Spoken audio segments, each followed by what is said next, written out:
What's good, people? RXL back with another video. I got a very special fragrance that I touched on earlier in my Creed cologne tier ranking list.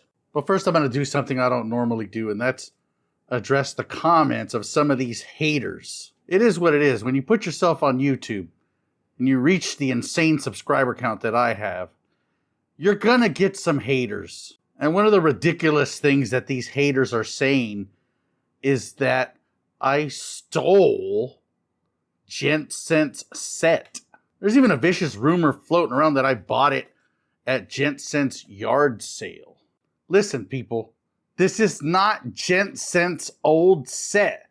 Gent Scent's had a big old GS logo on his set. Mine has an R for RXL. Gent Scent's had Michael Malul fragrances back there on his little shelf. You see that little shelf? Those are Creed fragrances, baby. See, they're McDonald's. I'm McDowell's. Huh? They got the golden arches.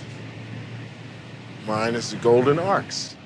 You people just need to stop hating. Okay? Can you stop hating for a second? Here's one thing they're not going to hate on, because nobody hates this fragrance, and that is Creed's Virgin Island water. I did not even know that there was an island full of virgins. When I did my research, there indeed is. There's like this cult of virgins on this island, and it's ran by this guy. Now, I talked about this fragrance in my tier listing and how I thought it was a great fragrance. I just thought that this community, they just hyped it way too much. I wouldn't, to be honest, I wouldn't even say way too much. It's just a little bit overhyped. And as always, it is my scent of the day. Really? It's been my scent of the week. And like I said, I'm going to try to save you guys some money. If you use the right coupon code, you can get this from Max Aroma for about $252 right now. You can get it from Olfactory Factory for about $250. Like I always say, if you guys got better deals, share them with each other in the comment section. I won't remove your comments.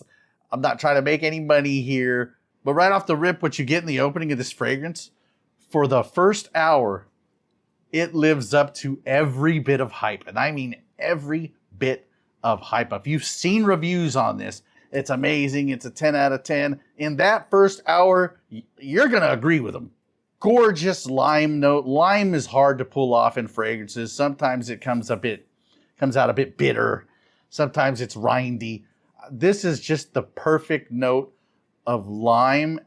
It's got a little bergamot in it, and just the perfect use of coconut. Coconut oftentimes smells like sunscreen. To me, this fragrance doesn't smell like sunscreen, but to some people it will. I'm going to compromise here and say it might smell like sunscreen to people. If it does, it smells like a really nice, expensive sunscreen. There's also some mandarin. There's also some ginger in it.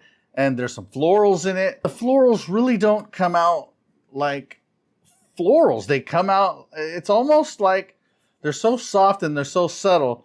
They almost come out like a fruit pulp. If I hadn't looked at the notes, I would have swore that there was some type of like subtle amount of mango or pineapple, this fruit flesh kind of smell in it. It all combines to this beautiful, juicy, tropical fragrance. The coconut, I can't say enough about the coconut. It really smells like coconut water, and I don't mean like that crap they sell at the grocery store. I mean like you broke open a coconut and you drank the coconut water, the real coconut juice. You get a little bit of sweetness from sugar, and you also get a very nice, again, I'm going to use this word, subtle, boozy note. And I couldn't quite put my finger on it. I had to look up the notes. It wasn't vodka. It didn't have the woodiness of whiskey or bourbon. It didn't have this fruitiness of cognac. It didn't have quite the spiciness of rum. And what the note is white rum. And of course, it is a Creed, so it also has a very nice light amount of that Creed musk. This is very well balanced. in the first hour in that opening. It's an amazing 10 out of 10 masterpiece. It is a carafe-worthy Creed fragrance. But that amazingness is short-lived. Like blood from a turnip, I squeezed out 5 hours of this fragrance. That's it, people.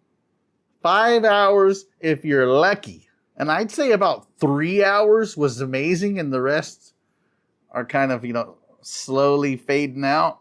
So if you want to smell amazing, as this fragrance smells all day long, you're going to have to carry a decant. You're going to have to respray. You're going to have to spray heavy. And odds are, you're going to have to refresh twice in a day. You're going to have to spray this fragrance on 3 times if you want to smell great the entire day. And this is also kind of going to be the issue with this fragrance and why I cannot, as much as, the smell of it just deserves it, I cannot give it a 10 out of 10. And that's because I'm not going to reach for it in the winter. I'm not going to reach for it in the fall. I'm probably not even going to reach for it in the spring. To me, I know a lot of people get their feelings hurt. They think my videos are like, me declaring law for Fragcom. To me, this is a summer-only fragrance and probably the best one I own. So a lot of these people that are complaining, as salty as they already are, take these opinions with a grain of salt. And if I had my way, you'd choke on it. But I'm going to give Creed's Virgin Island Water a 9.5 out of 10. I wish I had a less expensive alternative for you guys, like a Middle Eastern clone or even a clone house, but I don't really have experience in their versions of Virgin Island water. But I think if one exists that has great performance, even if it has to take a hit on the quality, I think that would be a very interesting proposition for this fragrance community. But that's all I got for you on Creed's Virgin Island Water. Thank you again for watching.